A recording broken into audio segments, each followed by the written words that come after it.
तो चलिए देखते हैं हम पांडु वंश के बारे में। पांडु वंश के बारे में मैंने ये बताया था कि पहले वाली वीडियो में मैंने ये बताया था कि इस वंश के जो संस्थापक थे वो इंद्रबल थे। सरकपुरी राजाओं में जो प्रवरराज द्वितीय थे, है ना, और सुदेव राज थे, उन्हीं के समय इनका ये सामंत के रूप में उस समय उभरे थे। और उसके पश्चात इन्होंने सुदेव राज को मार करके पांडु वंश की स्थापना की। मतलब पांडु वंश के जो संस्थापक थे वो कौन थे? इंद्रबल। ठीक है, कई बार इसको एग्जाम में पूछा जा चुका है कि पांडु वंश के संस्थापक कौन है, लेकिन कालिंजर के शिलालेख से ये पता चला कि इंद्रबल के जो पिताजी थे उनका नाम था उदयन। तो इस वजह से हम ये कहेंगे कि पांडु वंश के जो आदि पुरुष है उनका नाम उदयन है, और उनके जो पुत्र थे इंद्रबल, उन्होंने ही इस वंश की स्थापना की।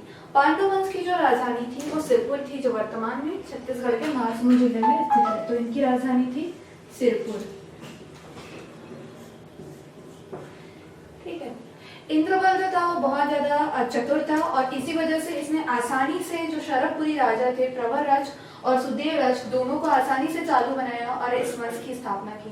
ठीक है, ये सामंत था और इसी वजह से इसको पूरे गांव के बारे में पूरी जानकारी रहती थी, किस तरीके से राज व्यवस्था चलती थी और किस तरीके से प्रशासन किया जाता था। इस चीज की इसे बहुत अच्छे से जानकारी थी, और इसी की सहायता से इसने जब देखा कि शरभपुरी राजाओं में अयोग्य जो शासक थे वो शासन करने लगे, तो इन्होंने उस राजा को मार करके पांडु वंश की स्थापना की।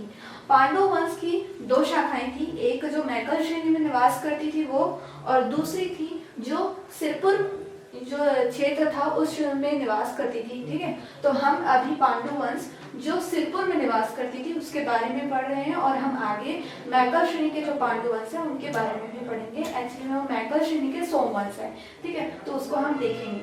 देखिए, इंद्रबल जो था उसके 4 पुत्र हुए। ठीक है, पहले थे नंदराज। ठीक है, शूरबल, भावदेव एंड ईशानदेव।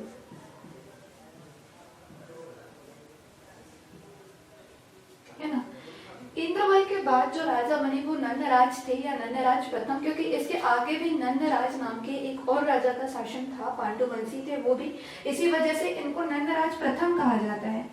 ठीक है, ये क्या किए? इंद्रबल के पश्चात यही शासन किए, है ना, और शासन करने के बाद इन्होंने अपने भाइयों को मंडलाधिपति बना दिया। मंडलाधिपति मतलब जो मंडल का जो प्रमुख होता है ना, तो इन्होंने अपने भाइयों को मंडलाधिपति बना दिया, मतलब कुछ कुछ गांव दे दिए, और इसकी जानकारी जो है वो शिलालेखों से मिलती है। जैसे कि भावदेव का बना है भंडक शिलालेख,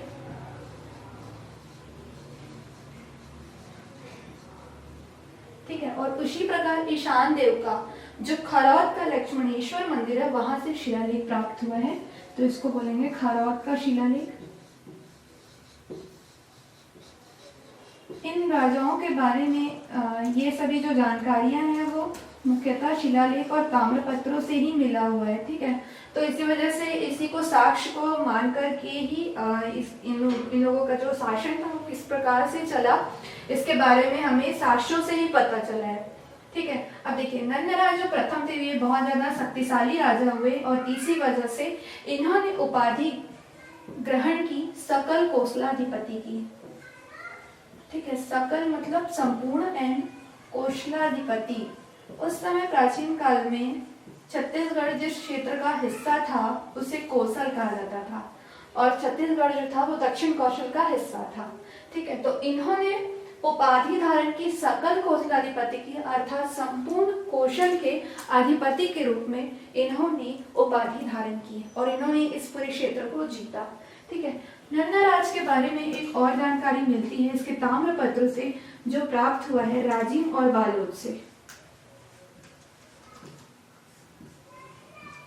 कई बार एग्जाम में पूछा जा चुका है इस वंश के बारे में कि इनके जो ताम्रपत्र है वो कहाँ से प्राप्त हुए हैं, और पर्टिकुलरली इन राजाओं के नाम भी दे दिए जाते हैं, और आपको मैच द कॉलम्स टाइप के क्वेश्चंस आपको ज्यादा मिलेंगे कि ताम्रपत्र मैच करिए, शिलालेख मैच करिए, या फिर उनकी उपाधियों को मैच करिए।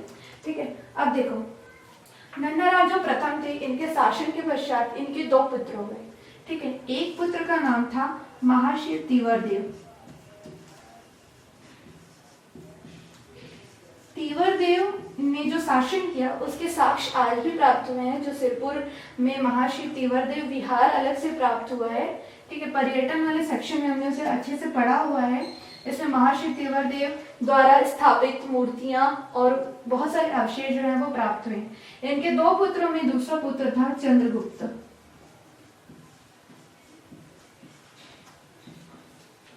ठीक है, जो महाशिव तीवरदेव थे वो शिव जी के भक्त थे और इसी के नाम पर भी इनका जो नाम पड़ा था।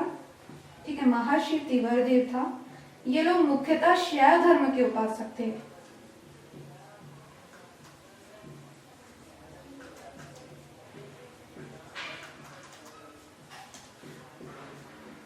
कभी कभी इन वंशकों के बारे में क्वेश्चंस पूछे जाते हैं कि ये लोग कौन से धर्म के उपासक थे। जैसे कि मैं एग्जांपल देती हूँ, शरदपुरी जो वंश थे वो लोग वैष्णव धर्म के उपासक थे, तो इसको पूछा जा चुका है। कई बार व्यापा में भी पूछा जा चुका है और पीएससी में भी पूछा जा चुका है, इसलिए इसके जो धर्म है इसको जानना भी जरूरी है। हर एक राजा जो था वो सेम धर्म नहीं मानता था, सब लोग अपने समय के हिसाब से, अपनी इच्छा के हिसाब से इसको बदल दिया करते थे, समय समय पर बदलते रहते थे लोग। ठीक है, तो महाशिव तीवरदेव जो थे, है ना, उन्होंने, इनके पिताजी ने सकल कौशलाधिपति की उपाधि धारण की थी और महाशिव तीवरदेव ने कौशल मंडलाधिपति की उपाधि धारण की थी। कौशल मंडलाधिपति।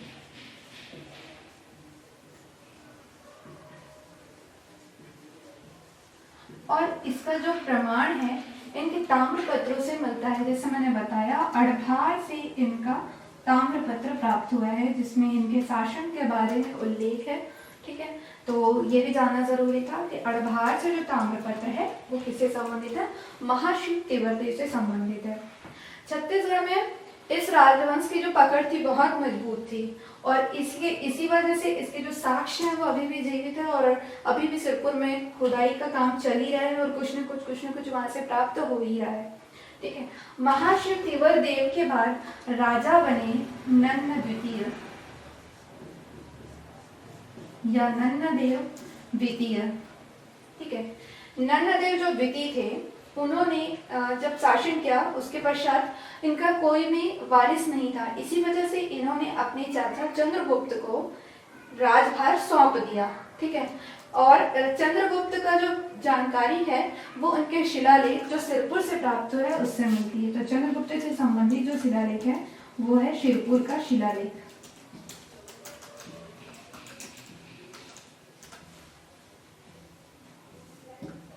चंद्रगुप्त के पश्चात उनके पुत्र हर्षगुप्त आए। ठीक है, हर्षगुप्त जो थे वो भी एक बहुत प्रतापी राजा थे और इन्होंने बहुत सारे काम किए और साथ ही साथ इनकी जो मतलब जब इनकी मृत्यु हुई तो एक बहुत बड़ा प्रमुख कार्य हुआ। जैसे मैं बार बार बता दिया है कि इनकी जो पत्नी है उन्होंने शिवपुर के लक्ष्मी मंदिर की नींव रखी थी।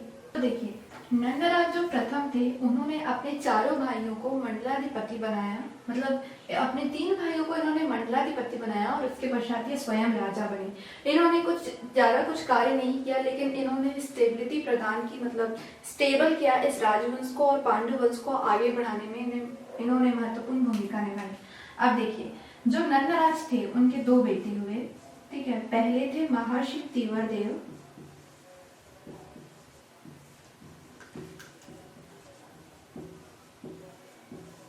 और दूसरे थे चंद्रगुप्त।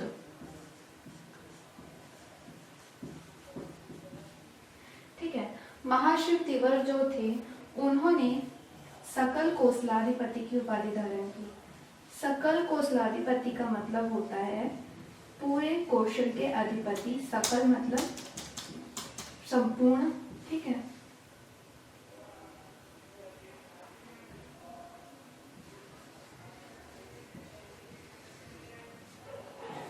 इनके सकल कौशलाधिपति की उपाधि धारण करने की वजह ये थी कि इन्होंने पूरे कौशल को जीता और वहां पे अपने साम्राज्य को फैलाया। ठीक है, जब इनका शासन था, मतलब जब महाशिव तिवरदेव का शासन था, तो उस समय पांडु वंश का उत्कर्ष का काल चल रहा था। मतलब बहुत अधिक संपन्न हो चुका था, इधर उधर सभी लोग उसको जानने लगे थे और यह जो वंश था वो बहुत फेमस हो चुका था और इसकी जो पकड़ थी बहुत ही मजबूत हो चुकी थी। तो महाशिव तिवरदेव इतने प्रतापी राजा थे कि उनके जो बनाए गया जो भी चीजें थी, मतलब जैसे उनका एक विहार जो है, अलग से विहार महाशिव तिवरदेव विहार के नाम से जिसे पुकारा जाता था, वो सिरपुर में खुदाई से प्राप्त हुआ है। तो उससे हम समझ सकते हैं कि ये कितने ज्यादा महान राजा थे और इसी वजह से इनको जाना जाता था। ये जो थे वो शैव धर्म के उपासक थे और शिव जी के उपासक थे। और महाशिव तिवरदेव जी के 2 ताम्रपत्र प्राप्त हुए हैं जिसमें उनके शासन के बारे में जानकारी मिलती है। और जो ताम्रपत्र हैं वो राजिम और बालोद से मिला है।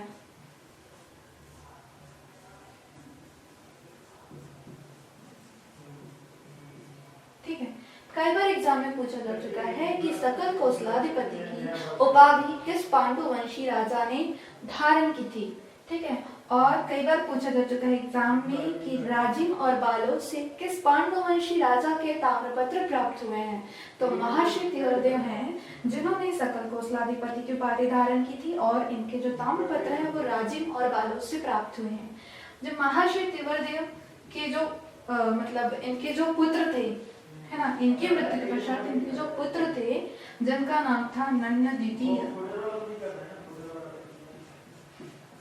उन्होंने राजवंश को संभाला। उन्होंने इसके पश्चात पांडु वंश की जो गति है उसको संभाला और इसको स्टेबल करने में इन्होंने भी बहुत महत्वपूर्ण भूमिका निभाई। जो नन्न द्वितीय थे उनके जो पिता थे वो सकल कोसलाधिपति की उपाधि धारण किया और इन्होंने कौशल मंडलाधिपति की उपाधि धारण की।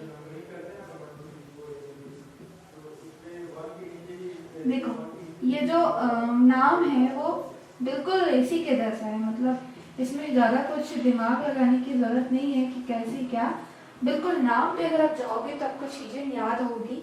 जैसे कि कौशल, है ना, प्राचीन काल में छत्तीसगढ़ को कौशल कहा जाता था, इसकी भाषा कोसली थी, ये हम जानते हैं। अब इस समय जो राजा थे, है ना, वो लोग मंडल के हिसाब से काम करते थे। मतलब इन्होंने अपने शासन क्षेत्र को बहुत सुचारू रूप से चलाने के लिए अलग अलग मंडलों में, मतलब गांवों में क्या करते थे, मतलब गांवों के समूह बनाते थे, है ना, और समूह के पश्चात जो सबसे बड़ी इकाई रहती थी उसको मंडल कहा जाता था। तो जो मंडल के अधिपति रहते थे उन्हें मंडलाधिपति कहा जाता था। और अगर जो व्यक्ति पूरे पूरे मंडल का अधिपति है ना, तो उसको कहा जाता था कौशल मंडलाधिपति। और चूंकि ये कौशल का हिस्सा था इसी वजह से इनको कहा जाता था कौशल मंडलाधिपति। ठीक है, नन्न द्वितीय के बारे में और जानकारी इनके ताम्रपत्र से मिलती है जो अड़भार से प्राप्त हुआ है।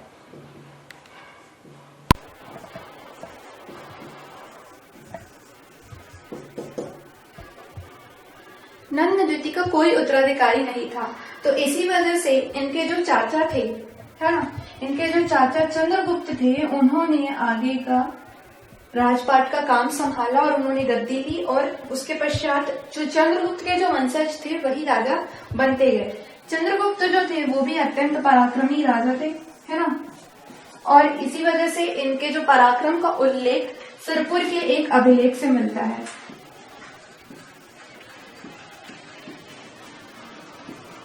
शिला में उसे उकेरा गया है, इसी वजह से इसको शिलालेख कहा जाता है, सिरपुर का शिलालेख। कई बार एग्जाम में पूछा जा चुका है कि सिरपुर का जो शिलालेख है वो किससे संबंधित है, कौन से राजा से संबंधित है। तो चंद्रगुप्त जो थे उनके शिलालेख से, मतलब उनकी जानकारी से यह जो शिलालेख है वो संबंधित है।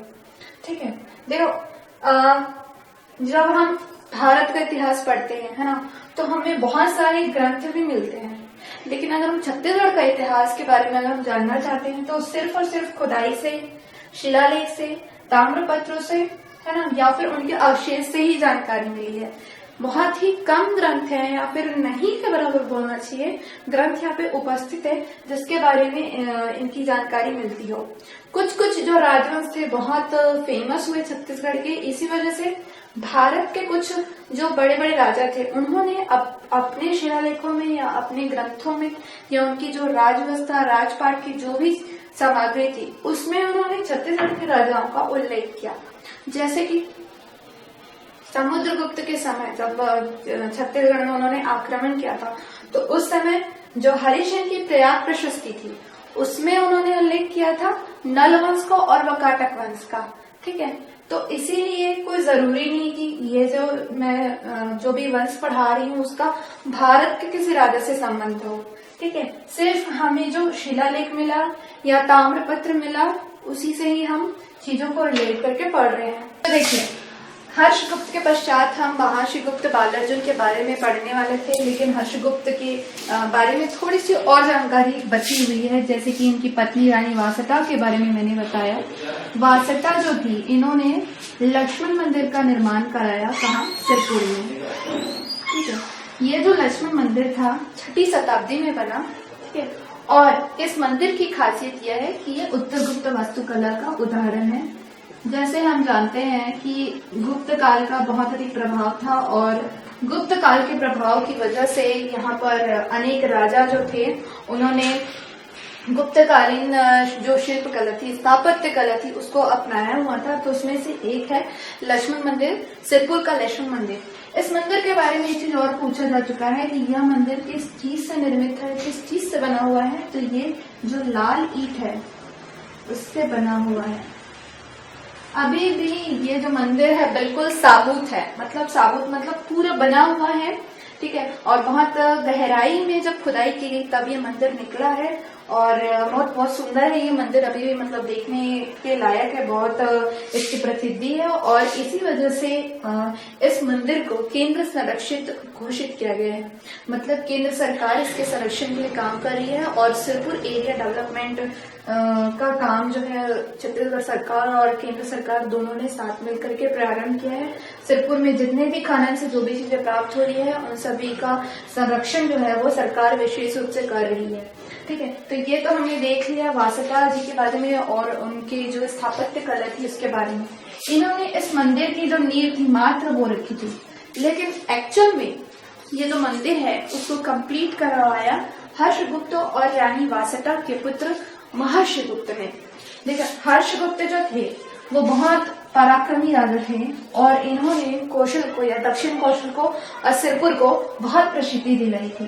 ठीक है, पहले के राजा क्या करते थे, मतलब अपने क्षेत्र का विस्तार कैसे करते थे, या तो वो लोग युद्ध करते थे, है ना, या विवाह करते थे। ज्यादातर आपने देखा होगा भारत के बहुत सारे जो राजा थे, है ना, वो लोग व्यवहारिक संबंध या विवाह करके ये लोग संबंध स्थापित करके अपने राज्य का विस्तार करते थे, या तो युद्ध करके, या तो फिर बस 2-3 तरीके थे, या फिर वहां पर अचानक से आक्रमण करके उसके क्षेत्र को हथिया लेते थे, और इस तरीके से वो लोग अपने राज्य का विस्तार करते थे। ठीक है, तो वैसे ही जब हर्षगुप्त ने रानी वासटा से विवाह किया था, जो मगध के राजा थे, मगध के मौखरी राजा की पुत्री थी रानी वासटा, तो इनका जो मतलब देख सकते हैं कि इनकी जो दोस्ती थी, इनकी जो मित्रता थी वो बहुत दूर दूर तक थी, बहुत बड़े बड़े राजाओं के साथ था। तो उसी में एक आए राजा जयदेव।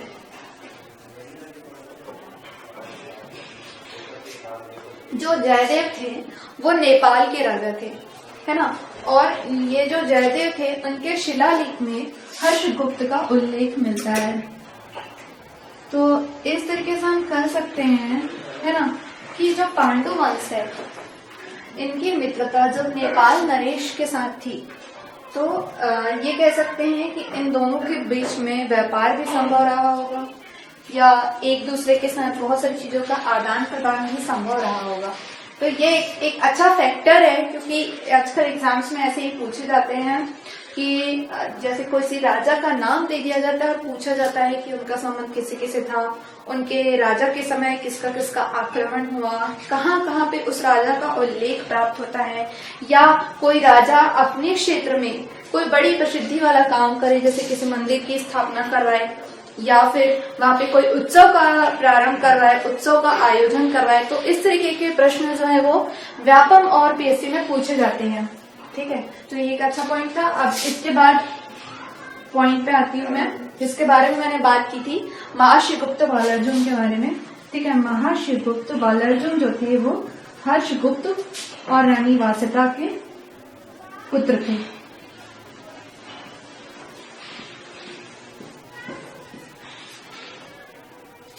महर्षि गुप्त बालार्जुन का जो कार्यकाल था 595 से 655 ईस्वी तक था, ईस्वी के बीच में था, मतलब करीब 60 साल तक इन्होंने शासन किया।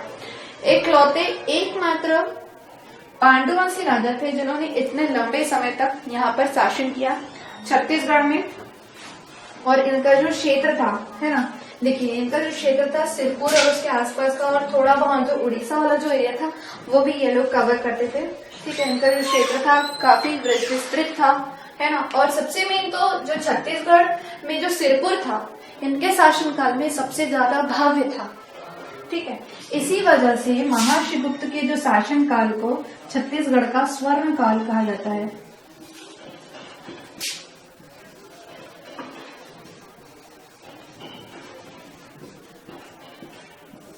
इसके बारे में थोड़ा सा बाद में मैं डिस्कस करूंगी स्वर्ण काल के बारे में। स्वर्ण काल जो है वो एक विशेष काल को किस तरीके से उसकी उपमा दी जाती है उसको मैं बताऊंगी, क्योंकि जो स्वर्ण काल है छत्तीसगढ़ के अलावा भारत के भी कई राजाओं के काल को कहा गया, और स्पेशली ये मेंस में कई बार पूछा जा चुका है कि स्वर्ण काल से आप क्या समझते हैं और स्वर्ण काल की संज्ञा आखिर दी क्यों जाती है ना। तो इससे के क्वेश्चन आते हैं, लेकिन उसके पहले हम ये देखते हैं कि महर्षि गुप्त जो है उनको कौन कौन सी उपाधियों से नवाजा गया था, क्योंकि ये बहुत ज्यादा रापम और पीएससी में पूछा जाता है, तो उसको हम देखते हैं। देखिए महर्षि गुप्त जो थे वो बचपन से ही बहुत सारी विद्याओं में, शस्त्र विद्याओं में निपुण थे।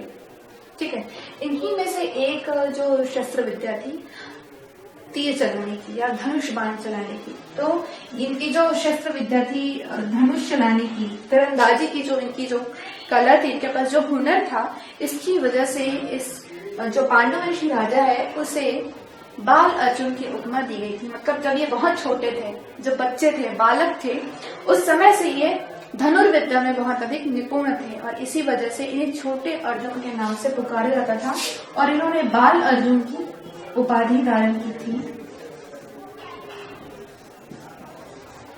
ठीक है, महर्षि गुप्त जो थे वह शिवजी के उपासक थे। इन्होंने शैव धर्म को संरक्षण दिया था,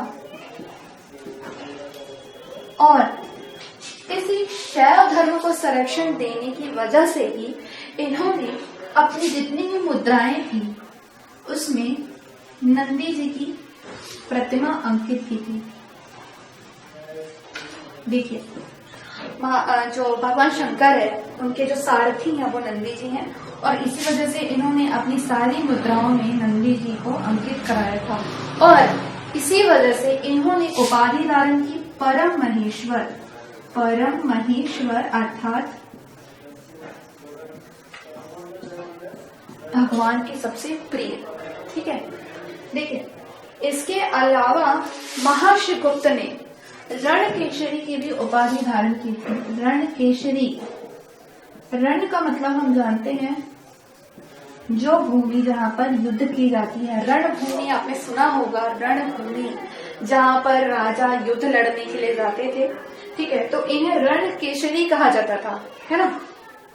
अर्थात ये होता है, रणकेशरी का मतलब ये होता है कि जो रण में अगर एक बार उतर जाए तो विजय हासिल करते ही है।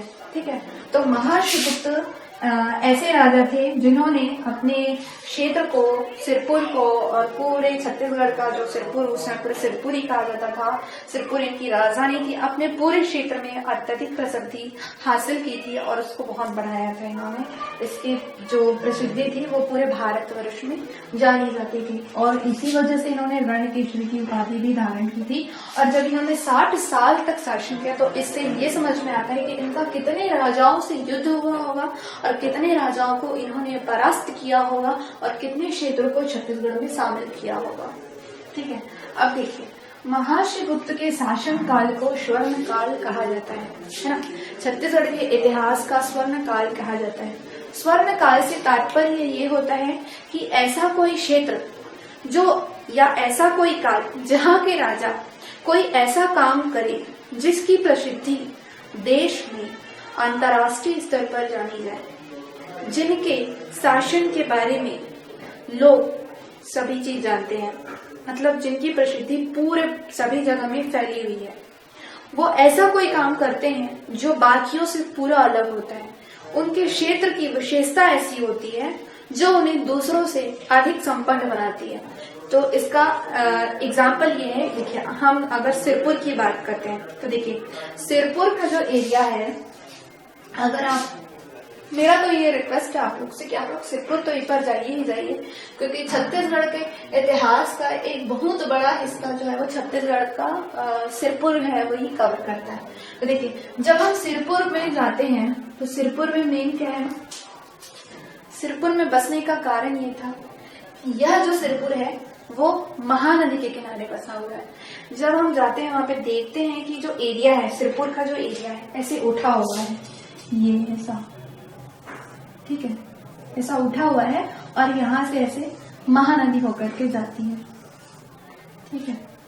देखिए किसी भी जगह में कोई भी व्यक्ति तभी बसता है जब वो क्षेत्र उसके अनुकूल हो, या फिर वहां पर जो उपज है वो बहुत अच्छी हो, है ना। तो वैसा ही सिरपुर की दशा थी, सिरपुर की स्थिति थी। और प्राचीन काल से लेकर के अभी भी किसी भी जगह के डेवलपमेंट का सबसे बड़ा कारण होता है उसकी भौगोलिक स्थिति। तो सिरपुर की स्थिति ऐसी थी कि एक तरफ महानदी था और दूसरी तरफ खाई थी, ठीक है। ये जो एरिया है सिरपुर का एरिया बहुत ऊंचा है। जब आप लक्ष्मण मंदिर का दर्शन करने जाओगे तो आप देख सकोगे वहां पे कि जो मंदिर है काफी गड्ढे में है, ठीक है। और जो सिरपुर का जो टोटल एरिया है बहुत ऊंचा है महानदी की कंपेयर में, ठीक है। देखिए धीरे धीरे धीरे कर करके क्या हुआ कि वो जो मंदिर है सब अंदर धंसता चला गया, जो भी वंश का जैसे भी नाश हुआ। लेकिन किसी भी क्षेत्र के अगर देखते हैं भौगोलिक स्थिति के बारे में तो यही चीजें आकी जाती है कि वहां पे बसने का कारण क्या रहा होगा। तो सिरपुर में बसने का कारण यही था कि यहाँ पर नदी महानदी थी जो अत्यधिक उपजाऊ भूमि बनाती थी और यहाँ पे कृषि और पशुपालन या जो भी आय के जो भी साधन थे वो अनुकूल थे, मतलब सभी चीजें आसानी से प्राप्त होती थी और राजवंश को कोई खतरा भी नहीं होता था। मतलब जब एक तरफ नदी हो और दूसरी तरफ खाई हो तो आक्रमण करने का जो चांस है वो कम हो जाता है, या कोई आक्रमण करता है तो जीतने के उसके चांस होते हैं बहुत कम हो जाते हैं। तो सिरपुर जो था इसी तरीके से था, धन संपदा से एकदम परिपूर्ण, वातावरण बहुत अच्छा था, भौगोलिक स्थिति बहुत अच्छी थी, सेना बहुत स्टेबल थी, आसपास किसी राजवंश का कोई खतरा भी नहीं था और सबसे मेन यहाँ की जो प्रजा थी बहुत संपन्न थी। इसी वजह से महर्षि गुप्त बालजम के काल को छत्तीसगढ़ के इतिहास का स्वर्ण काल कहा जाता है। स्वर्ण काल के बारे में और अधिक जानकारी आप भारत के इतिहास से पढ़ सकते हो, ठीक है। और स्पेशली अगर पॉइंट आउट करके पूछा जाता है तो उसमें आप बता सकते हो कि स्वर्ण काल किस पर्सपेक्टिव से कहा जाता है, ठीक है। तो देखिए इन्होंने 60 वर्षों तक शासन किया और काफी लंबे समय तक शासन किया, इसलिए इन्होंने बहुत सारे काम किए। तो इन्हीं एक कार्यों में अगर मतलब इसके बारे में जानकारी प्राप्त करनी है तो महर्षि गुप्त बालर्जुन के सिरपुर से 27 ताम्रपत्र प्राप्त हुए हैं।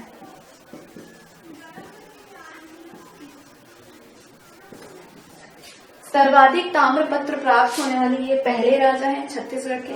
ऐसे तो बहुत सारे राजा हैं जिनके ताम्रपत्र, अभिलेख, शिलालेख, बहुत सारी चीजें प्राप्त की, लेकिन महर्षि गुप्त के 27 ताम्रपत्र प्राप्त हुए हैं, जो सबसे बड़ी बात है, बड़ी उपलब्धि है छत्तीसगढ़ के लिए। उनकी जो शासन के बारे में इसी वजह से बहुत अधिक जानकारी मिली और इसी से ही हमें पता चला कि अच्छा छत्तीसगढ़ में महर्षि गुप्त के शासन काल को स्वर्ण काल के नाम से जाना जाता था।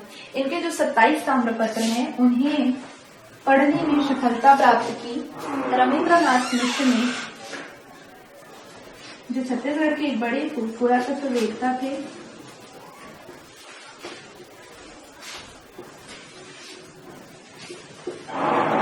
ठीक है, इनके जो 27 ताम्रपत्र हैं वो सिरपुर से प्राप्त हुए हैं और यही जो ताम्रपत्र है इसके शासन के बारे में सर्वाधिक जानकारी प्रदान करती है। महर्षि गुप्त जब छत्तीसगढ़ में शासन करते थे उस समय भारत दो भागों में, दो प्रमुख राजाओं के शासन में आता था, ठीक है। तो इसको हम बांटते हैं उत्तर भारत एंड दक्षिण भारत में।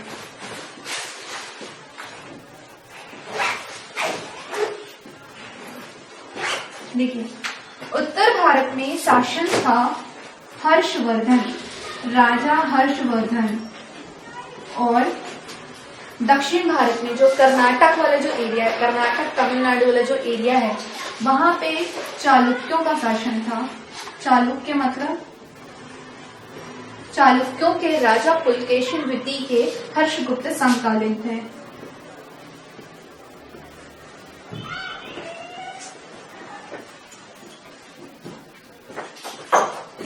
हमें इसमें थोड़ा ज्यादा डिटेल में नहीं जाना है, हमें बस ये जानना है कि महर्षिगुप्त के ये लोग समकालीन थे। उत्तर भारत में हर्षवर्धन का शासन था और दक्षिण भारत में चालुक्य या पुलकेशिन द्वितीय का शासन था। जब पुलकेशिन द्वितीय की नजर छत्तीसगढ़ के सिरपुर वाले एरिया में पड़ी तो उस समय महर्षिगुप्त बालार्जुन का शासन था और इन्होंने महर्षिगुप्त बालार्जुन ने पुलकेशिन द्वितीय की अधीनता बड़ी आसानी से स्वीकार कर ली थी। एग्जाम में कई बार पूछा जा चुका है कि महर्षिगुप्त बालार्जुन ने कौन से शासक या कौन से राजा की अधीनता स्वीकार की थी, तो उन्होंने पुलकेशिन द्वितीय की अधीनता स्वीकार की थी। जब पुलकेशिन द्वितीय युद्ध के लिए निकले या उन्होंने बहुत सारे क्षेत्रों में विजय हासिल की तो उनके विजय को एक अभिलेख में उल्लेखित किया गया जिसे नाम दिया गया है ऐहोल प्रशस्ति।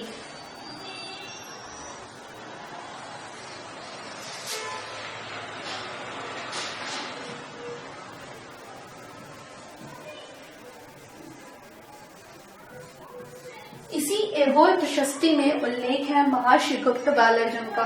देखिए ऐहोल प्रशस्ति जो है वो जैन कवि रवि कीर्ति के द्वारा लिखा गया है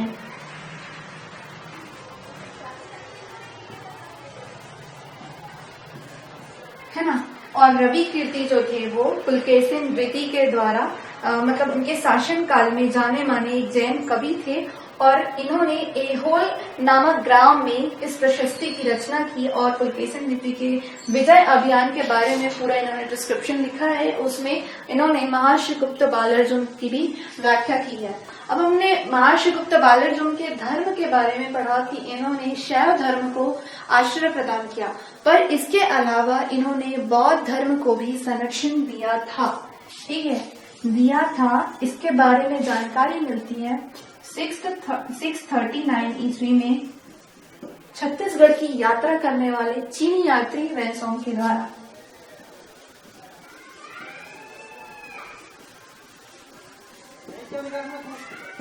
देखो वेनसोंग जो था वो मुख्य रूप से हर्षवर्धन के राज्य में पहले आया। इन्होंने इनके राज्य में आकर के बौद्ध धर्म ग्रंथों को और जो बुद्ध धर्म से रिलेटेड या भगवान बुद्ध से संबंधित जो भी जानकारी यहाँ से मिली उसी को इकट्ठा करने के लिए यहाँ पर आए थे और पहले राजा हर्षवर्धन के दरबार में ये गए। ठीक है, अब देखिए हर्षवर्धन के समकालीन महर्षिगुप्त बालार्जुन थे और इन्होंने जो बौद्ध धर्म को संरक्षण प्रदान किया और इसी वजह से वेनसोंग जो है वो 639 ईस्वी में महर्षिगुप्त के शासन काल में छत्तीसगढ़ की यात्रा की है और इन्होंने ही बताया कि इनकी जो रचना है सियुकी, ठीक है, इसी में उन्होंने बताया है कि छत्तीसगढ़ की यात्रा करने के लिए भगवान बुद्ध आए थे और वो 6 माह तक यहाँ पर रहे। ठीक है, और इन्होंने श्रावस्ती या सिरपुर वेनसोंग में अपनी रचना में लिखा है कि श्रावस्ती में भगवान बुद्ध जो है वो 6 माह तक निवास किए।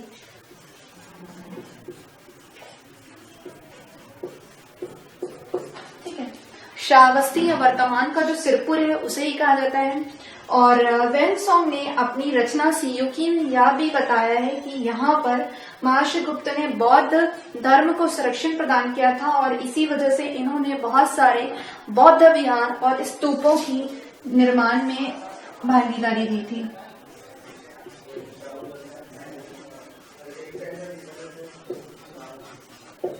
ये जो और इसी में उन्होंने सिरपुर में बौद्ध विहार के बारे में बताया कि महर्षिगुप्त बालार्जुन के समय बौद्ध विहार का निर्माण किया गया था, है ना। बौद्ध स्तूप भी निर्मित किए गए थे।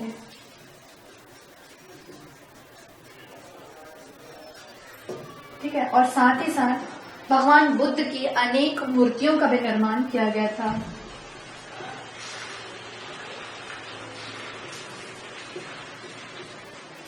ठीक है, छत्तीसगढ़ में जब सिरपुर में खनन का कार्य प्रारंभ हुआ तो वहां से भगवान बुद्ध का विहार या बुद्ध विहार जो है वो प्राप्त हुआ है, और प्रेजेंट में बुद्ध विहार जो है वो आनंद प्रभु कुटी विहार के नाम से जाना जाता है। और यहाँ पर भगवान बुद्ध की अनेक प्रतिमाएं, अनेक विशाल प्रतिमाएं, बहुत सारे शिवलिंग प्राप्त हुए हैं।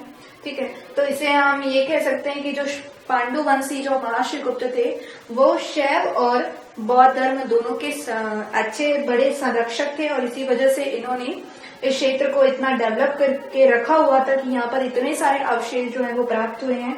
वर्तमान में छत्तीसगढ़ में सर्वाधिक जो अवशेष हैं मतलब सिरपुर से ही प्राप्त हुए हैं, चाहे वो किसी भी वंश के हो, क्योंकि सिरपुर को अनेक राजाओं ने अपनी राजधानी बनाई और यहाँ पर अनेक स्थापत्य कला का उदाहरण इन्होंने दिया। देखिए, बुद्ध स्तूप जो है वो वैसे तो छत्तीसगढ़ में मतलब कुछ कुछ जगह पर इसके अवशेष बस प्राप्त हुए हैं, है ना। जैसे तुरतुरिया में भी बुद्ध से संबंधित कुछ कुछ अवशेष जो है वो प्राप्त हुए हैं। और जब महर्षि गुप्त अपने शासन काल में बौद्ध धर्म को संरक्षण दिए तो इसी वजह से उन्होंने मतलब वेनसोंग को अलाउ किया इस क्षेत्र में आने के लिए, और 639 में वेनसोंग यहाँ पर आए। देखिए, वेनसोंग ने सियोकी में अपनी रचना सियोकी में छत्तीसगढ़ को नाम दिया कियासलो।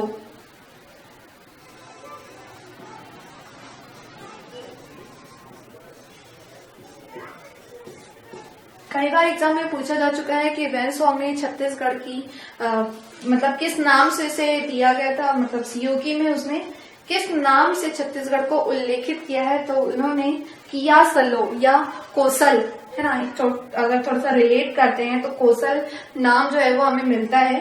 तो ये रहा मतलब पूरा हर्षगुप्त का शासनकाल किस तरीके से रहा और क्या क्या इन्होंने किया और ये किस किस चीज से संबंधित थे। देखिए, एक चीज और है कि जो महर्षिगुप्त बालार्जुन थे उन्होंने लक्ष्मण मंदिर के निर्माण कार्य को पूर्ण तो कराया, लेकिन यह जो लक्ष्मण मंदिर था वह हर्षगुप्त की स्मृति में बना हुआ था। तो कई बार क्वेश्चंस जो रहते हैं फैक्चुअल से नहीं आते हैं, कुछ कुछ चीजें हैं जो किसी भी चीज से रिलेट कर दी जाती है।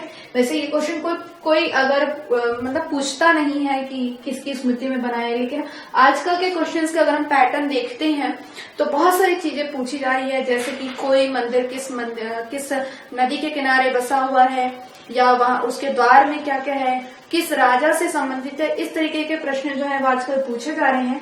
तो हर्षगुप्त की स्मृति में ही लक्ष्मण मंदिर का निर्माण किया गया था।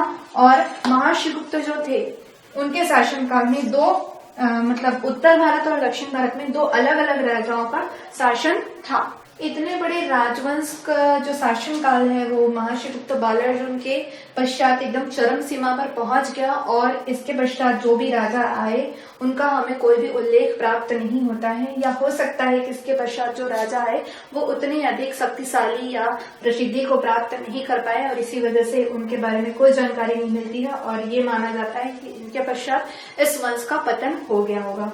ठीक है, तो देखिए महर्षि गुप्त बालार्जुन जो थे वो अंतिम राजा थे, और इसके पश्चात ये माना जाता है कि इस राजवंश की सत्ता समाप्त हो गई।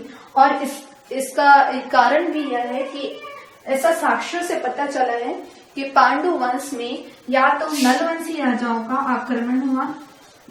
नलवंशी राजा जो थे वो कोरापुट उड़ीसा के क्षेत्र में शासन करते थे। ये राजा बहुत शक्तिशाली थे, और ये जो थे नलवंशी जो राजा थे वो मुख्य रूप से समुद्रगुप्त के समकालीन थे। नलवंशी बहुत सारे राजा हुए, तो हो सकता है ऐसा माना जाता है कि नलवंशी शासकों के आक्रमण से पांडु वंश का विनाश हुआ होगा, या पाली में निवास करने वाले, पाली अर्थात ये कोरबा, ठीक, पाली में निवास करने वाले जो बाणवंशी राजा थे, है ना, बाणवंशियों के आक्रमण से इस राजवंश का समाप्ति हुआ होगा। ये राजवंश मतलब समाप्त हो गया होगा। ठीक है, देखिए नलवंश के बारे में और अधिक जानकारी जो है वो पुलकेशिन द्वितीय की ऐहोल प्रशस्ति में मिलता है। तो उससे मतलब ये कंफर्म हो गया कि लगभग जब पुलकेशिन द्वितीय महर्षि गुप्त का समकालीन था और ऐहोल प्रशस्ति में इसका भी उल्लेख बड़े रोचक ढंग से मिलता है। तो हो सकता है कि नलवंशी राजाओं की वजह से ही इस राजवंश की सत्ता जो है वो समाप्त हुई होगी और फिर उसके पश्चात ये जो वंश है पूरा समाप्त हो गया, मतलब कोई भी अवशेष जो है वो इस क्षेत्र का नहीं बचा। तो हम अगला देखते हैं मैकल श्रेणी में निवास करने वाले राजवंश या मैकल वंशी पांडु वंश के बारे में हम देखते हैं। मैंने पांडु वंश की 2 शाखाओं के बारे में बताया था। एक पहला तो सिरपुर में निवास करते थे वो, और दूसरा थे मैकल श्रेणी में निवास करने वाले पांडु वंशी राजा। देखो, मैकल श्रेणी जो है वो हम जानते हैं कि 4 जिलों में फैला हुआ है। बिलासपुर के पेंड्रा से होते हुए ये राजनांदगांव के डोंगरगढ़ की कामावती की जो पहाड़ी है वहां तक फैला हुआ है। और इस राजवंश का जो मुख्यालय था वो यही इसी पहाड़ी वाला जो एरिया था उसी में फैला हुआ था। और साक्ष्यों से ये जानकारी मिलती है कि जो मैकल वंशी जो राजा थे उनकी राजधानी थी अमरकंटक।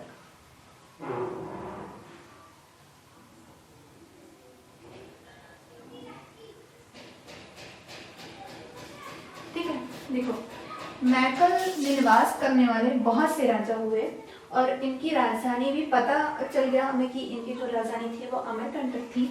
लेकिन इस वंश की जो ताम्रपत्र हैं, है ना, वो मल्हार से प्राप्त हुए हैं।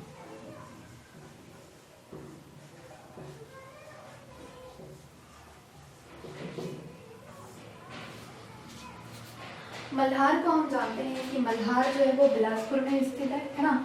तो इसी से ये संबंध जोड़ सकते हैं हम, ये इसी से रिलेट कर सकते हैं कि जब हम अमरकंटक वाले या मैकल वाले जो क्षेत्र में कभी निवास करते थे तो इनका इस वाले एरिया में पूरा आधिपत्य था और इसी वजह से मल्हार से इस राजवंश के ताम्रपत्र प्राप्त हुए हैं। तो अब हम इसके राजाओं के बारे में देखते हैं कि कौन कौन से राजा मैकल के पांडुवंशी थे। ठीक है, तो सर्वप्रथम हमने देखा कि हमें जो ताम्रपत्र से राजा मिले वो थे जयबल, उसके पश्चात वत्सबल, नागबल,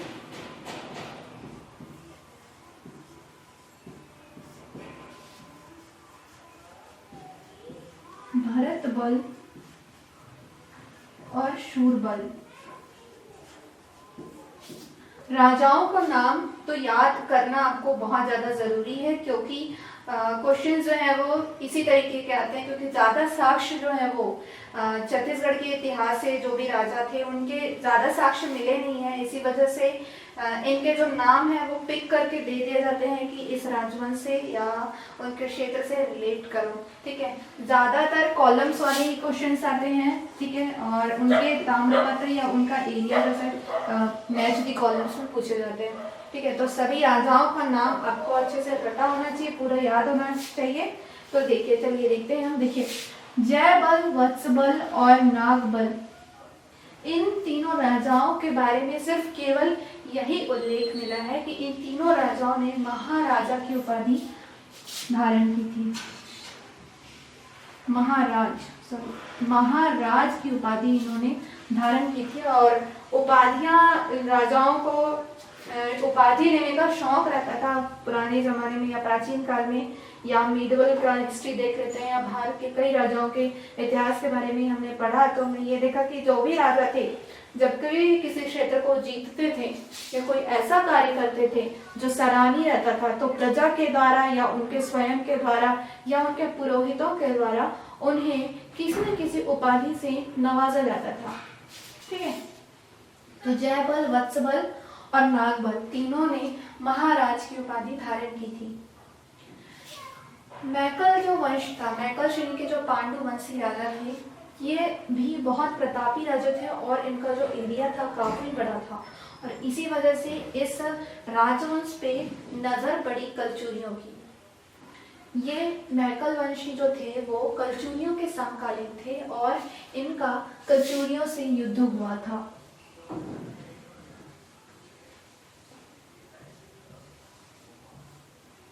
ऐसा कहा जाता है, ऐसा कलचुरी वंशियों के साक्ष्य से यह पता चला है कि कलचुरियों ने सर्वप्रथम युद्ध किया जिस वंश से या छत्तीसगढ़ के जिस कलचुरी यो ने जिसके साथ युद्ध किया वो पहला वंश था मैकल के पांडुवंश।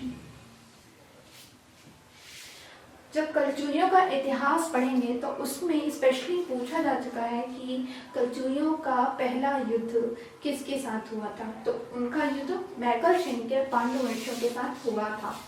अब हम देखते हैं भरत बल के बारे में। ये तीनों राजा जो थे इनके बारे में सिर्फ केवल यही साक्ष्य मिलता है। इसके पश्चात आता है भरत बल। भरत बल के बारे में जानकारी मिलती है बमनी ताम्रपत्र से।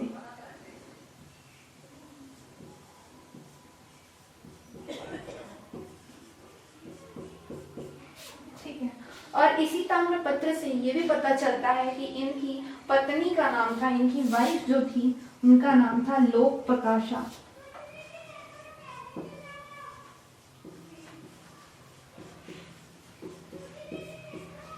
यही जो लोक प्रकाशा थी वो सरकपुरी राजा नरेंद्र की बहन थी।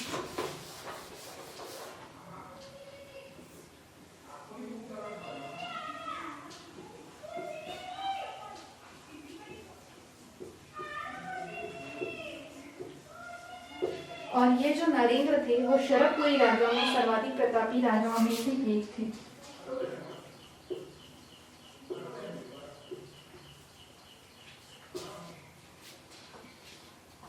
इसके बाद आते हैं शूरबल। शूरबल से संबंधित जो ताम्रपत्र है वो मल्हार से प्राप्त हुआ है।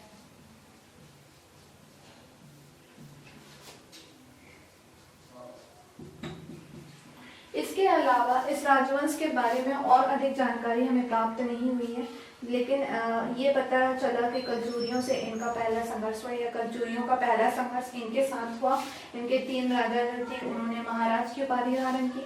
भरत बल जो थे उन्होंने लोक प्रकाश से विवाह किया था जो शरदपुरी शासक नरेंद्र की बहन थी, और इनके जो ताम्रपत्र है बम्ही से प्राप्त हुए हैं। और शूरबल जो थे उनके जो ताम्रपत्र मल्हार से प्राप्त हुए। और शूरबल के पश्चात जो भी राजा हुए उनका कहीं पर भी उल्लेख जो है वो प्राप्त नहीं होता है, और इसे समझा जा सकता है कि शरदपुरी राजा जो मैकल श्रेणी के जो पांडुवंशी राजा शूरबल थे उसके पश्चात इनकी जो सत्ता विलीन हो गई होगी या इनका समाप्त हो गया होगा, इनकी समाप्ति हो गई होगी। ठीक है, तो इस तरीके से हमें मैकल श्रेणी के पांडुवंश के बारे में भी जानकारी मिलती है। और छत्तीसगढ़ के अलग अलग क्षेत्रों में अलग अलग राजाओं का शासन था। तो अब हम देखते हैं उड़ीसा में शासन करने वाले सोमवंशी। देखिए उड़ीसा का कुछ एरिया जो था वो छत्तीसगढ़ में शामिल था। ऐसा नहीं है कि प्राचीन काल में से ही अलग अलग था। कुछ क्षेत्र जो थे यहाँ के छत्तीसगढ़ के जो वर्तमान के क्षेत्र थे वो उड़ीसा में शामिल थे, और कुछ क्षेत्र उड़ीसा के यहाँ शामिल थे। लेकिन ऐसा नहीं है, संभवतः कुछ चीजें जो थी वो, जैसे कि कुछ राजाओं की जो राजधानी थी उड़ीसा रहती थी, लेकिन वो लोग अभियान में छत्तीसगढ़ को ऐसे पार करते थे। तो इसी वजह से कुछ जो साक्ष्य हैं उड़ीसा के सोमवंशी राजाओं के छत्तीसगढ़ से प्राप्त हुए हैं, तो इसको भी हमें पढ़ना जरूरी है। तो अब हम देखते हैं उड़ीसा के सोमवंशी। तो देखिए उड़ीसा के जो सोमवंशी राजा थे वो उड़ीसा में शासन किए, लेकिन उनके कुछ अवशेष या कोई चीजें, जैसे कि उनके जो ताम्रपत्र हैं या उनके जो सिक्के वगैरह हैं वो छत्तीसगढ़ से भी प्राप्त हुए हैं। वैसे तो सिक्के प्राप्त नहीं हुए हैं, परंतु इस राजवंश के एक राजा हुए महर्षि गुप्त जयमऊ, उनके 13 ताम्रपत्र जो है वो छत्तीसगढ़ से भी प्राप्त हुए हैं।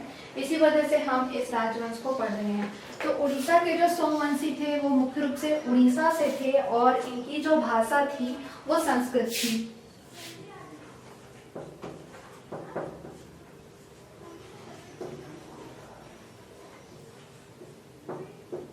इनके ताम्रपत्रों में संस्कृत भाषा का उपयोग किया गया है। उसी से पता चलता है कि इनकी जो राजभाषा थी वो संस्कृत थी। इनकी जो राजभाषा थी वो संस्कृत थी ये पता चला, लेकिन इनकी जो राजमुद्रा थी उसमें लक्ष्मी जी का अंकन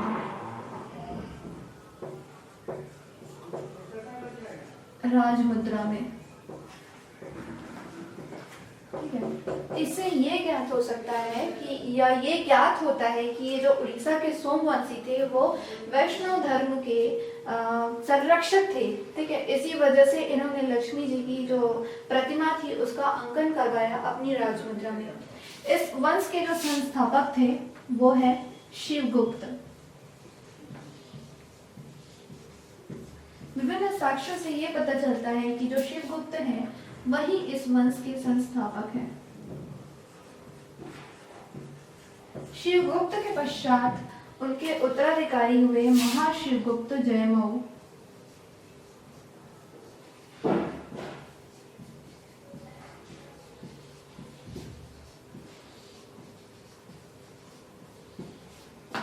महाशिवगुप्त जयमऊ के ही 13 ताम्रपत्र प्राप्त हुए हैं।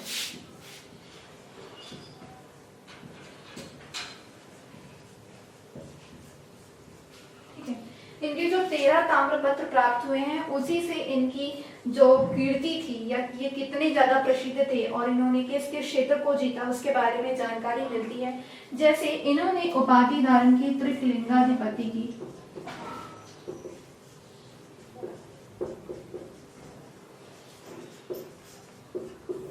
इन्होंने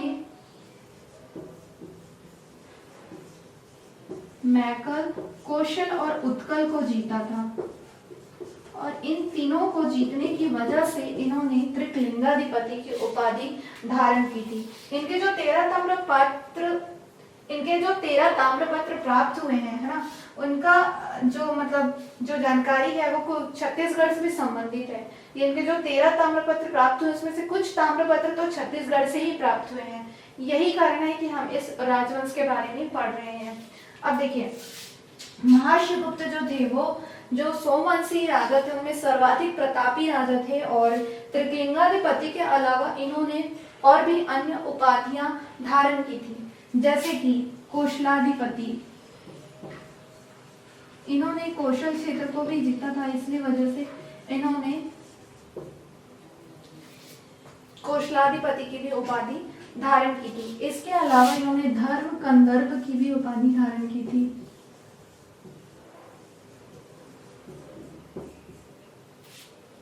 ठीक है, महाशिवगुप्त के पश्चात उनके उत्तराधिकारी हुए उद्योग केसरी।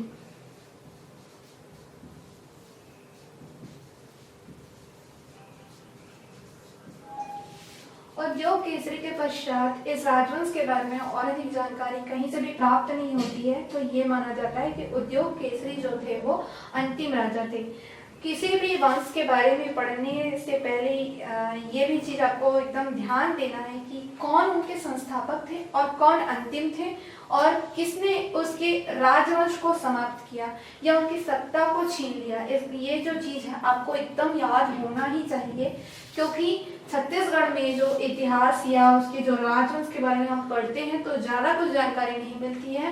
राजाओं के नाम, उनके शिलालेख, ताम्रपत्र और किससे किससे युद्ध हुआ, किसमें किसमें उनका उल्लेख है, बस यही चीजें बस जानकारी मिलती है। इसी वजह से आपको ये चीजें ही ध्यान रखनी है। हमने देख लिया कि मैकल श्रेणी के जो पांडु वंश थे वो, अब हम इसके आसपास के और भी क्षेत्रों में शासन करने वाले राजाओं के बारे में देखते हैं, जिनमें से एक है बाणवंशी राजा। बाणवंश के बारे में हम इसलिए मुख्य रूप से पढ़ रहे हैं क्योंकि यहाँ पर अभी भी बाणवंशियों के द्वारा स्थापत्य कला का एक जो उदाहरण है, जैसे कि इनके द्वारा स्थापित किया गया शिव मंदिर वो आज भी स्थित है और इसी वजह से इस राजवंश के बारे में हम पढ़ रहे हैं और इसके बहुत सारे जो अवशेष हैं वो आज भी विद्यमान है। देखिए, बाणवंशियों का जो शासन था वो बिलासपुर जिले के और कोरबा जिले वाले एरिया को कवर करता था। ठीक है, इनकी जो राजधानी थी वो है पाली। पाली जो है वो वर्तमान में कोरबा में स्थित है। कोरबा जिला का एक प्राचीन भव्य नगर था पाली और इसी पाली में शिव भगवान जी का मंदिर स्थापित किया गया था और इस पाली को प्राचीन काल में या बाणवंशियों के काल में झांझ नगर के नाम से जाना जाता था। देखिए, ज्यादातर क्वेश्चंस ऐसे भी पूछे जाते हैं कि किसी भी जगह का नाम दे दिया जाता है और उसके प्राचीन नाम को उससे रिलेट करना रहता है। तो छत्तीसगढ़ में जितने भी पुरातात्विक स्थल है या पर्यटन स्थल है जिनके प्राचीन नाम एग्जिस्ट करते थे या अभी और भी खनन से प्राचीन नाम उजागर हो रहे हैं, उसको भी हमको याद करना है, पढ़ना है उसको। तो एक पाली जो है उसका प्राचीन नाम झांझनगर था और इसको पूछा जा चुका है व्याकरण के पेपर में। ठीक है, यही जो झांझनगर था तो पाली कहलाया और यहीं पर बाणवंशियों ने या बाणवंशी राजा ने यहाँ पर बाणवंश की स्थापना की महाराजा जो मल्लदेव थे, महामंडलेश्वर मल्लदेव, उन्होंने बाणवंश की स्थापना की थी।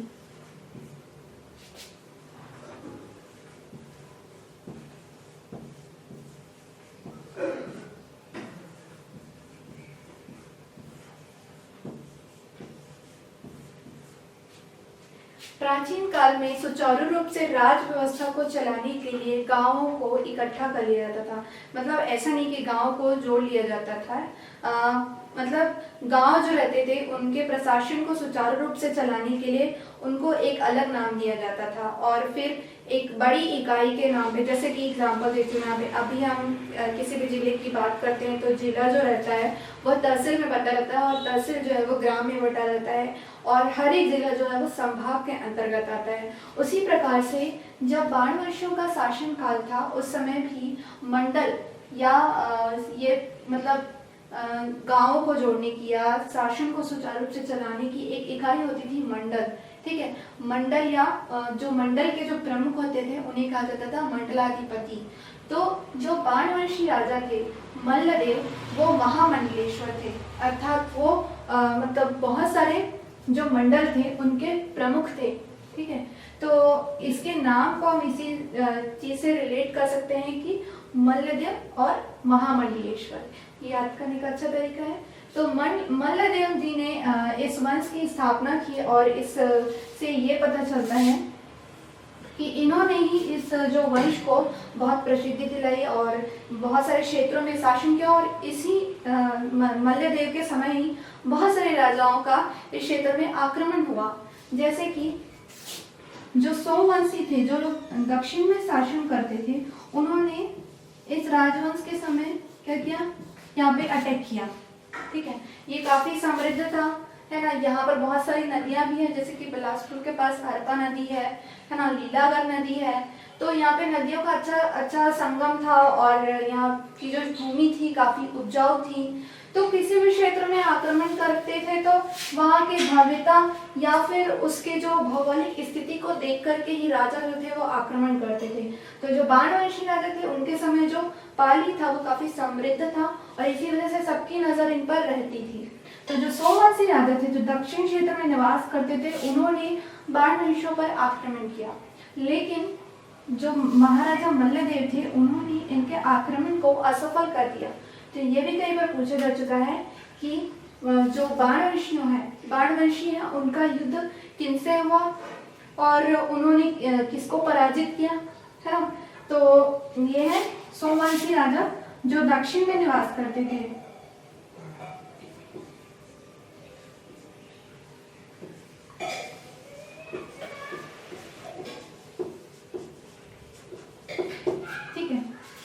सभी जो जानकारी है बाणवंशियों के बारे में, जो सभी जानकारी है वो पाली के मंदिर से प्राप्त, पाली का शिलालेख कहा जाता है, वहीं से मिलती है।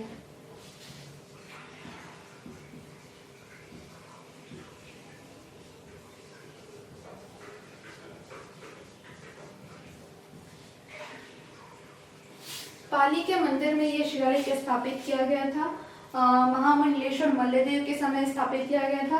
लेकिन किसके द्वारा इस शिलालेख को उकेरा गया था इसके बारे में कोई भी जानकारी नहीं मिलती है। और महामंडलेश्वर मल्लदेव के समय ही जो कलचुरी राजा थे, त्रिपुरी के कलचुरी, जब हम कलचुरी वंश को पढ़ेंगे तो उसमें एक राजा का नाम पढ़ेंगे हम, शंकरगण मुग्धतुंग।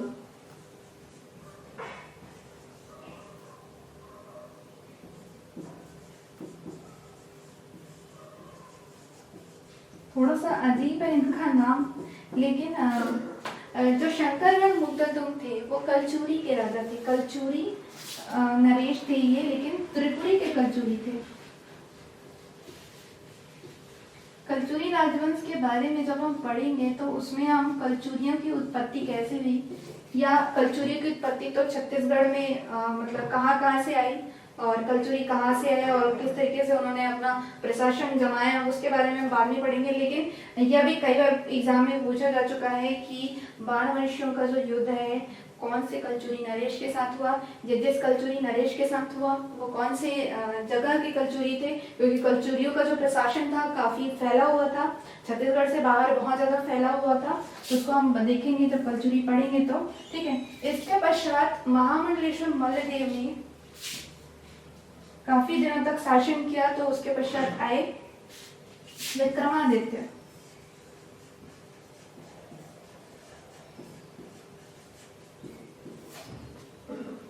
विक्रमादित्य ने उपाधि धारण की थी जय मऊ की, या इनको एक और दूसरे नाम से जाना जाता था, विक्रमादित्य जय मऊ, ठीक है, एंड कॉलेज जय मऊ। और इन्हीं विक्रमादित्य ने पाली के शिव मंदिर की स्थापना की और इन्होंने ही पाली के शिलालेख का निर्माण करवाया और उसको मंदिर के सामने लगा दिया, और वहीं से फिर इस वंश के बारे में पूरी जानकारी प्राप्त होती है। बाण वंश के बारे में विक्रमादित्य के पश्चात कोई भी जानकारी प्राप्त नहीं होती है, अर्थात यह जो विक्रमादित्य थे वह बाण वंश के अंतिम राजा थे और प्रथम राजा या जो संस्थापक थे वो महामंडलेश्वर मल्लदेव थे। अगला हम देखते हैं राजर्षि तुल्य वंश। यह भी प्राचीन छत्तीसगढ़ का एक महत्वपूर्ण हिस्सा कवर करता है। राजर्षि तुल्य वंशों की जो राजधानी थी वो थी आरंग, जो वर्तमान में मंदिरों की नगरी के नाम से छत्तीसगढ़ में बहुत अत्यधिक विख्यात है। 1998 के पहले रायपुर का जो एरिया था बहुत बड़ा था, क्योंकि उसके अंतर्गत धमतरी, गरियाबंद, महासमुंद, बलौदा बाजार का पूरा एरिया कवर होता था। अर्थात यह अनुमान लगा सकते हैं कि जो राजर्षि तुल्य वंश थे उनकी राजधानी आरंग थी, अर्थात आरंग के आसपास का जो पूरा एरिया, या बोल सकते हैं कि जो महानदी है जिस क्षेत्र से होकर के गुजरी है वह पूरा एरिया जो था वो राजर्षि तुल्य वंशों के अंतर्गत सम्मिलित था। राजर्षि तुल्य वंशों की जो राजधानी आरंग से है और इसी वजह से आरंग से ही इनकी जानकारी मिली, इनके ताम्रपत्र, इनके अभिलेख या जो भी जानकारी है आरंग से ही प्राप्त हुई है। तो सबसे पहले इस राजवंश के स्थापना करने वाले राजा और कौन कौन से राजा हुए उसके बारे में देखते हैं। देखिए, राजर्षि तुल्य वंश जो है इनके जो प्रमुख राजा थे वो थे सूरा, पहले राजा यही थे, दई, विभीषण, भीमसेन,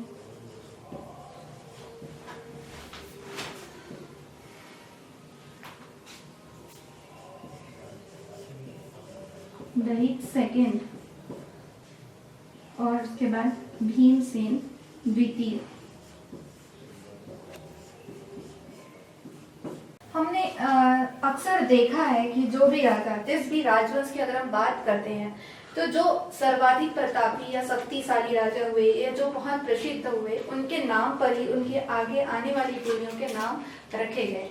अभी वर्तमान में इस चीज का चलन बिल्कुल नहीं है। अब सब लोग अब नया नया नाम ट्राई करते हैं, लेकिन पुराने जमाने या प्राचीन काल में हम देख सकते हैं कि बहुत सारे जो राजा थे जो फेमस होते थे वो उनकी स्मृति को ध्यान में रखते हुए या उनको याद करते हुए या उनके प्रति समर्पण व्यक्त करते हुए आगे की जो जनरेशन है उनका नाम रख दिया जाता था। जैसे कि यहाँ पे दही एक बार है, यहाँ पे फिर से दही आए, उसके बाद भीमसेन भी है ना, फिर भीमसेन द्वितीय भी है। तो इससे पता चलता है कि ये अपने पूर्वजों को कितना अधिक सम्मान देते थे। तो देखिए, ये जो भीमसेन जो थे यही इस राजवंश के अंतिम राजा थे और इन्हीं का आरंग से ताम्रपत्र प्राप्त हुआ है।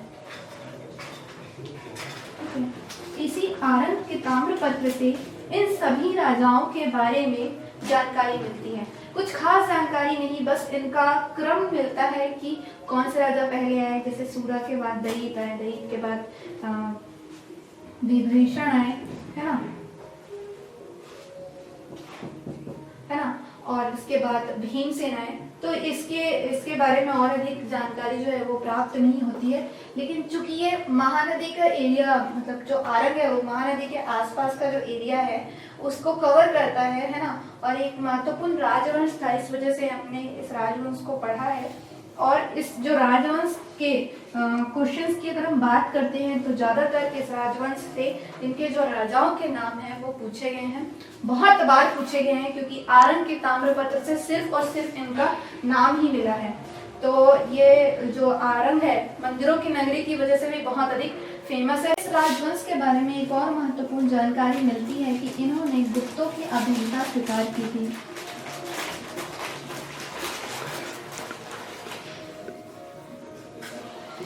तो इस तरीके से अगर हम गुप्तों की बात करते हैं तो गुप्तों की अधीनता स्वीकार करने वाले बहुत से राजा हुए, जैसे कि राजर्षि तुल्यवंश हुए, नलवंशी हुए, काटक वंशी हुए। ठीक है, तो ये भी बहुत महत्वपूर्ण है, क्योंकि फिर अगेन मैं रिपीट करना चाहूँगी कि बहुत सारे जो राजवंश हैं उनके बारे में बहुत अधिक जानकारी जो है वो छत्तीसगढ़ में प्राप्त नहीं हुई है। उनके शिलालेख, ताम्रलेख ये सभी प्राप्त हुए हैं और अभी भी खनन कार्य चल ही रहा है। अब हम देखते हैं पर्वत द्वारक वंश।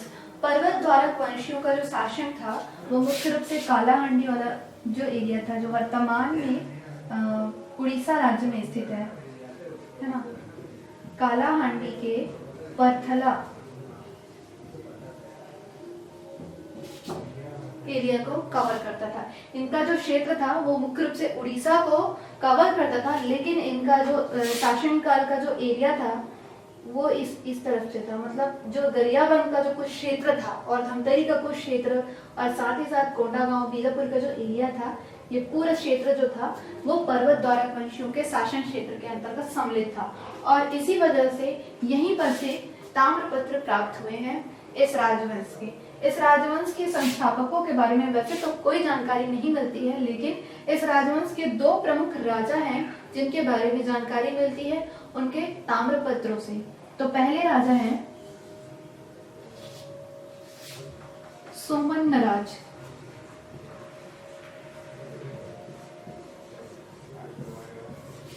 ठीक है, सोमन्नराज जो थे वो अत्यधिक मतलब प्रतापी राजा थे, लेकिन साथ ही साथ ये भक्त थे अपनी माता के। ठीक है, ये अपनी माता को बहुत अधिक मानते थे और इसी वजह से जो देवभोग एरिया है, अच्छा देवभोग जो है वो गरियाबंद में स्थित है ना। गरियाबंद जिला का जो लास्ट छोर है, देखिए ये है देवभोग, है ना। इसी देवभोग को इन्होंने अपने माता के स्वास्थ्य के लिए दान कर दिया था।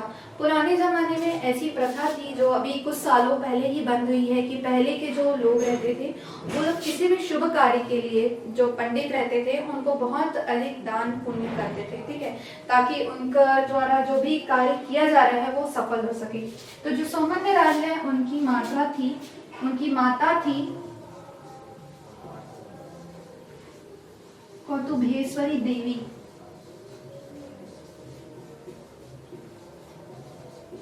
ठीक है, तो इन्हीं के स्वास्थ्य के लिए, मतलब इनकी तबीयत जो थी बहुत खराब थी, इनको ठीक करने के लिए इन्होंने सोमन्नराज ने देवों को दान कर दिया।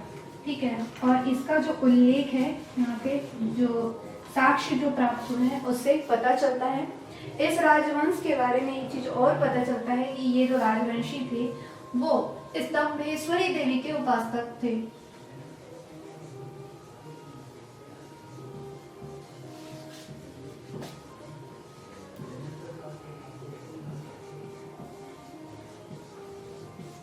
ठीक है, सोमन्नराज के बाद आए तुष्टिकर, या ये कह सकते हो कि इस राजवंश के जो दो राजा थे उसमें दूसरे राजा थे तुष्टिकर, और तुष्टिकर ने 13 सिंह ताम्रपत्र खुदवाया। ठीक है,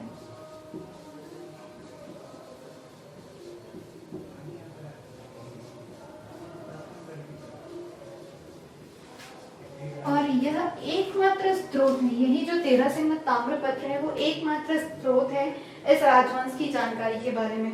इसी 13 सिंह ताम्रपत्र से इस वंश के जो उपासक स्तंभेश्वरी देवी के लोग उपासक थे उसकी जानकारी मिलती है। सोमन्नराज ने अपनी माता के स्वास्थ्य के लिए देवभोग क्षेत्र को दान कर दिया था। ठीक है, इसके अलावा और कोई भी ताम्रपत्र इस वंश से प्राप्त नहीं हुआ है। तो ये जो पर्वत द्वारक वंश है, इससे भी कई बार प्रश्न पूछा जा चुका है कि ज्यादातर तो 13वें ताम्रपत्र को स्पेशली बार बार पूछा गया है कि ये किसके द्वारा अंकित करवाया गया था और यह किस राजा से संबंधित है। ठीक है, तो ये आपका पर्वत द्वारक जो वंश है वो कंप्लीट हुआ। चलिए अब हम देखते हैं गुप्त साम्राज्य के बारे में। गुप्त साम्राज्य जो था वो भारत का एक बहुत समृद्ध शक्तिशाली साम्राज्य था और इसका जो शासन का जो क्षेत्र था वो बहुत विस्तृत था। और जो इसके जो इस वंश के जो राजा थे वो छत्तीसगढ़ में भी मतलब इनका प्रभाव था। बहुत सारे राजाओं ने इनकी अधीनता स्वीकार की थी, इसलिए इसको पढ़ना बहुत ज्यादा जरूरी है। और साथ ही साथ यहाँ पर गुप्तकालीन मूर्तिकला या फिर गुप्तकालीन अवशेष या गुप्त काल से संबंधित स्थापत्य कला भी बहुत अधिक देखने को मिलती है। इसी वजह से गुप्त काल का जो प्रभाव था छत्तीसगढ़ में बहुतायत था और इसी वजह से हमको इसको पढ़ना जरूरी है। देखिए, समुद्रगुप्त ने जब अपने दक्षिणापथ अभियान की शुरुआत की थी, इसको मैंने और बताया है कि दक्षिणापथ अभियान कैसे कैसे कहाँ से होकर के गया है। और आप साथ ही साथ इसको जो इंडिया का हिस्ट्री है उसमें भी आप पढ़ेंगे जब समुद्रगुप्त दक्षिणापथ की विजय यात्रा के लिए निकलते हैं। देखिए, समुद्रगुप्त ने जब दक्षिणापथ की पथ के अभियान की ओर अग्रसर हुए वो, तो उन्होंने दक्षिण के जितने भी साम्राज्य थे वहां पर आक्रमण किया और उसको जीतने की कोशिश की। उसी में ही छत्तीसगढ़ भी सम्मिलित था। दक्षिणापथ के अभियान के समय छत्तीसगढ़ को जीत करके समुद्रगुप्त ने इसे करद राज्य बना दिया। अर्थात करद का मतलब होता है कर्ज, कर्जदार राज्य बनाया। अर्थात उसने क्या किया कि जो भी क्षेत्र उसने जीते उसको अपने साम्राज्य में मिलाया नहीं। अर्थात उसका जो बाउंड्री था, उसका जो पूरा एरिया था उसमें उसने राज्यों को सम्मिलित नहीं किया, उनसे कर्ज के रूप में या कुछ पैसे वसूल करके हमेशा के लिए करद राज्य बना दिया। मतलब वो जो राजा थे वो क्या करते थे, पैसा देते थे। ठीक है, या जो भी उनके पास जो भी संपत्ति रहती थी उसका कुछ हिस्सा जो थे समुद्रगुप्त को देते थे। और यही इसके दक्षिणापथ अभियान का एक प्रमुख मतलब एक की पॉइंट है कि उन्होंने करद राज्य बना करके सभी राज्यों को छोड़ा। और इससे कई बार क्वेश्चन आ चुका है पीएससी में, सीजीपीएससी में कई बार पूछा जा चुका है कि क्या समुद्रगुप्त ने दक्षिणापथ की यात्रा की थी तो क्या छत्तीसगढ़ में भी उन्होंने आक्रमण किया था, क्या उन्होंने छत्तीसगढ़ को शामिल किया था, क्या उन्होंने छत्तीसगढ़ को करद राज्य बनाया था। इस तरीके के क्वेश्चंस पूछे जाते हैं। ठीक है, तो देखिए छत्तीसगढ़ को उन्होंने जीता तो था लेकिन करद राज्य बना करके छोड़ दिया था और वो आगे बढ़ गए थे। ऐसा कहा जाता है कि समुद्रगुप्त ने ही आक्रमण के समय महानदी के किनारे पड़ाव डाला था और महानदी के किनारे बसा हुआ है महासमुंद। देखिए ये मैप में आप देख सकते हैं, ये रहा महासमुंद। ठीक है, महानदी के किनारे यहाँ से सिरपुर ऐसे गया है, यहाँ पे सिरपुर पड़ता है। ठीक है, तो यहाँ पर उन्होंने पड़ाव डाला था और इसी वजह से इस क्षेत्र का नाम महासमुंद पड़ा। ठीक है, अच्छा, इनकी जो पत्नी थी उनका नाम था रूपा देवी और इस रूपा देवी के बहुत सारे साक्ष्य या फिर खुदाई से बोलना चाहिए कि कुछ कुछ अवशेष जो हैं इसी रूपा देवी से संबंधित अवशेष जो है वो गरियाबंद जिला के कोपरा नामक स्थान से प्राप्त हुआ है। जब आप राजिम से थोड़ा आगे जाते हो मैनपुर की तरफ तो यहाँ पर एक छोटा सा गांव पड़ता है कोपरा। ठीक है, तो हम जानते हैं कि जो महानदी है वो यहाँ से भी गई है, मतलब गरियाबंद का कुछ एरिया जो है वो महानदी कवर करती है ना। तो जो रूपा देवी है उसका संबंध जो है वो कोपरा नामक ग्राम से, इसको भी कई बार पूछा जा चुका है। तो ये हो गया समुद्रगुप्त। ठीक है, इसके पश्चात जो चंद्रगुप्त द्वितीय है उनका शासनकाल जब आया तो उनकी भी दृष्टि जो थी इस क्षेत्र में थी और यहाँ पर चंद्रगुप्त द्वितीय के जो कुछ समकालीन राजा थे जिनके साथ उन्होंने अपना संबंध स्थापित किया। ठीक है, जैसे कि इन्होंने अपनी पुत्री प्रभावती का विवाह किया।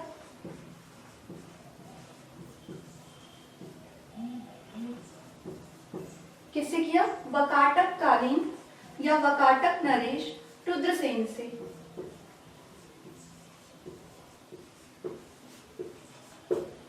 जब हम वकाटक वंश के बारे में पढ़ते हैं या उनके जो भी साक्ष्य प्राप्त होते हैं तो उसे पता चलता है कि गुप्त साम्राज्य, वकाटक वंश और नल वंश तीनों जो थे वो समकालीन थे। तो इस समय वकाटक जो थे वो छत्तीसगढ़ के सबसे ज्यादा शक्तिशाली राजाओं में से एक थे, और इसी वजह से क्या किया, जो गुप्त वंश के जो राजा थे उन्होंने इनके साथ जो संबंध स्थापित किए है ना, उससे वो भी जो है वो साक्ष्य से पता चलते हैं। वकाटकों का जो शासन था वो भारत में भी अलग अलग क्षेत्रों में अलग अलग रूप से दिखाई देता है, लेकिन जो छत्तीसगढ़ के जो वकाटक थे उन्हीं के साथ समुद्रगुप्त चंद्रगुप्त द्वितीय ने पारिवारिक संबंध स्थापित किए थे। ठीक है, तो इसको भी ना कई बार पूछा जा चुका है पेपर में कि मतलब कि किसके साथ इन्होंने संबंध स्थापित किए थे। अब इसके बाद ये भी देखना जरूरी है कि इनके साथ इन्होंने संबंध क्यों स्थापित किए। वकाटक जो थे वो सबसे ज्यादा शक्तिशाली राजा थे, लेकिन ऐसा था कि ये इस क्षेत्र को जीतना चाहते थे और यहाँ पर अपने साम्राज्य का विस्तार करना चाहते थे। इसी वजह से जब रुद्रसेन की मृत्यु हुई है ना, तो इनका बेटा आया प्रवरसेन।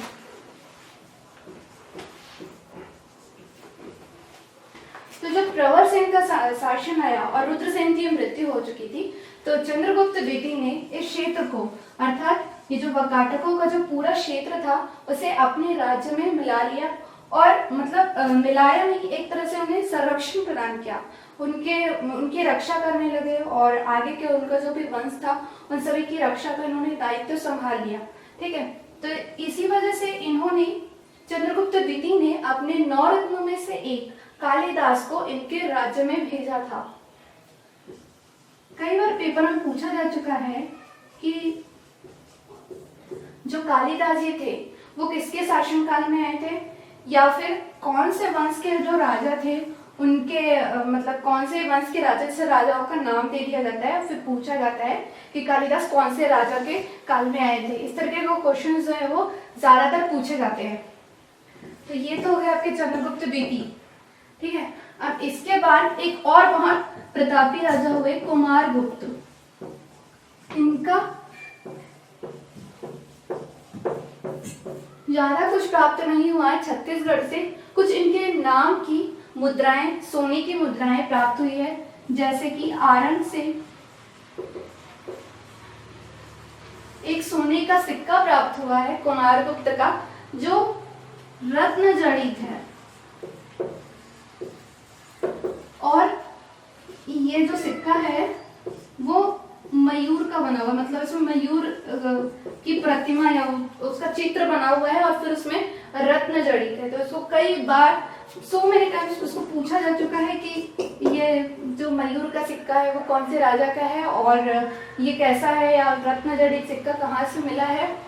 इस तरीके के क्वेश्चंस कई बार पूछे जा चुके हैं। अगर हम गुप्तों के पूरे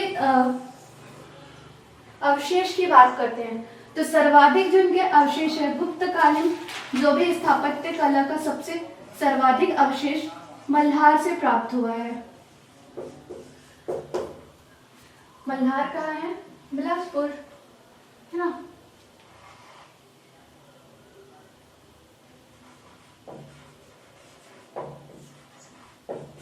यह जो मल्हार है नीलीला नदी या वर्तमान का जो लीलागर नदी है उसके किनारे बसा हुआ है। ये थोड़ा सा ऊपर बना दिया मैंने, यहाँ पर कुछ आता है मल्हार।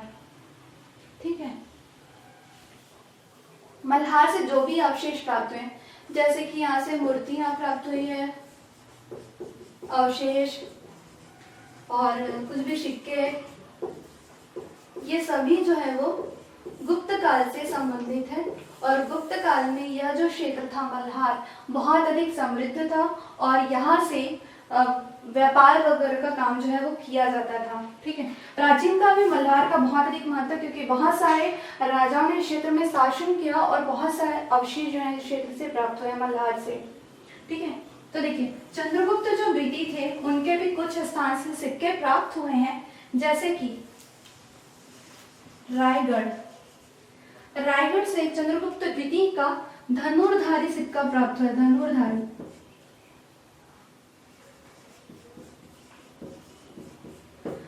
इसमें जो सिक्के में चंद्रगुप्त द्वितीय जो है वो धनुष पकड़े हुए हैं और उनका ये जो फोटो है, ये जो चित्र है, धनुर्धारी जो सिक्का है वो रायगढ़ से प्राप्त हुआ है। ठीक है, रायगढ़ के खरसिया से प्राप्त हुआ है।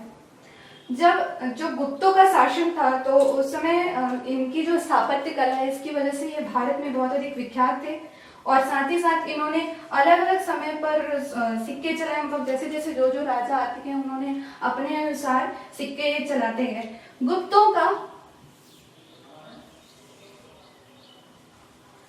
गुप्तों से संबंधित और 20 सिक्के बानावरत से प्राप्त हुए हैं। बहुत बार इसको पूछा जा चुका है कि गुप्तों से संबंधित सिक्के सर्वाधिक कहाँ से प्राप्त हुए हैं, तो दुर्ग के बानावरत से सर्वाधिक 20 सोने के सिक्के जो है वो प्राप्त हुए हैं। और ये जो सिक्के हैं ये कुमारगुप्त, रामगुप्त और चंद्रगुप्त से संबंधित है। कुछ सिक्कों में कुमारगुप्त की तस्वीर है, कुछ सिक्कों में रामगुप्त की तस्वीर है और कुछ सिक्कों में चंद्रगुप्त द्वितीय की तस्वीर है।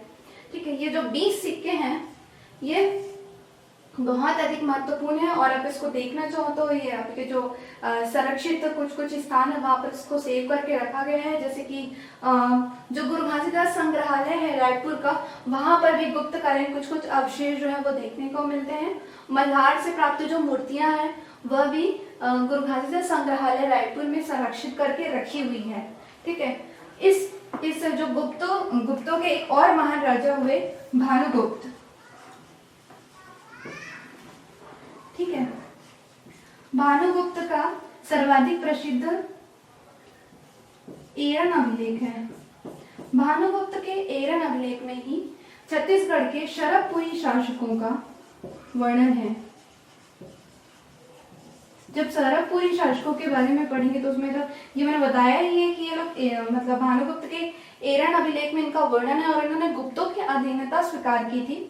और जो शरभपुरी राजा थे उनके बारे में थोड़ी बहुत जानकारी जो है वो इसी एरन अभिलेख से प्राप्त हुई है। वैसे तो शरभपुरियों का सिर्फ नाम ही ज्यादा मिला है, लेकिन इन्होंने गुप्तों की अधीनता स्वीकार की थी। तो ये भी जो भानुगुप्त जो थे उन्होंने एरन अभिलेख में बहुत अच्छे ढंग से इनका वर्णन किया हुआ है।